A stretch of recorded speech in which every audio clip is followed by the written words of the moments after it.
ठाण्यातील प्रसिद्ध गौरव स्वीट्स या मिठाई दुकानाबाहेरील जागेत लावलेल्या स्टॉलवर महापालिकेमार्फत कारवाई करण्याची भीती दाखवून या दुकान मालकाकडून 2 लाख रुपयांची खंडणी घेणाऱ्या 2 माहिती अधिकार कार्यकर्त्यांना ठाणे गुन्हे अन्वेषण शाखेच्या वागळे युनिटनं शुक्रवारी अटक केली आहे.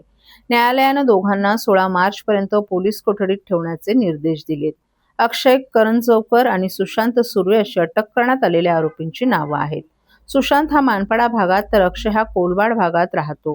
विरल भांजी पटेल यांच्या तक्रारीवरून दोघांविरोधात चितळसर पोलीस ठाण्यात खंडणीचा गुन्हा दाखल करण्यात आला आहे. विरल पटेल हे गौरव स्वीट्स अँड नमकीन या दुकानाचे मालक असून त्यांच्या दुकानाच्या ठाणे शहरात सुमारे 12 शाखा आहेत.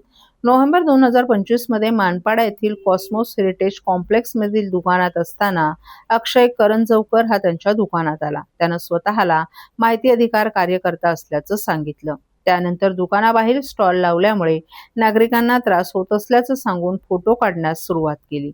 तसंच महापालिकेत तक्रार करून दुकानांवर कारवाई करून घेण्याची धमकी दिली. त्यानंतर महिन्याला काहीतरी रक्कम द्या, नाहीतर तक्रारी करून कारवाई करायला लावू असं सांगत खंडणीची मागणी केली. पटेल यांनी पैसे देण्यास नकार दिल्यानंतरही त्यांनी ठाणे महापालिकेत तक्रार अर्ज करून पाठपुरावा सुरू ठेवला.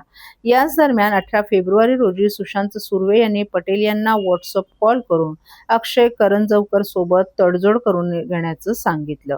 सुरुवातीला 5 लाख रुपयांची मागणी करण्यात आली. या प्रकरणी पटेल यांनी ठाणे गुन्हे अन्वेषण शाखेच्या वागळे युनिटकडे तक्रार केली. यानंतर अप्पर पोलीस आयुक्त डॉक्टर पंजाबराव उगले, पोलीस उपायुक्त पराग मणेरे, सहाय्यक पोलीस आयुक्त शेखर बागडे यांच्या मार्गदर्शनाखाली ठाणे गुन्हे अन्वेषण शाखेच्या वागळे युनिटचे वरिष्ठ पोलीस निरीक्षक सलील भोसले, सहाय्यक पोलीस निरीक्षक पल्लवी ढगे पाटील यांच्या पथकानं शुक्रवारी वसंत विहार परिसरात सापळा रचला. याच दरम्यान दोघांनी तडजोडीअंती 2 लाख रुपये स्वीकारण्याचं मान्य करत ते पैसे घेण्यासाठी वसंत विहार चौकात आले.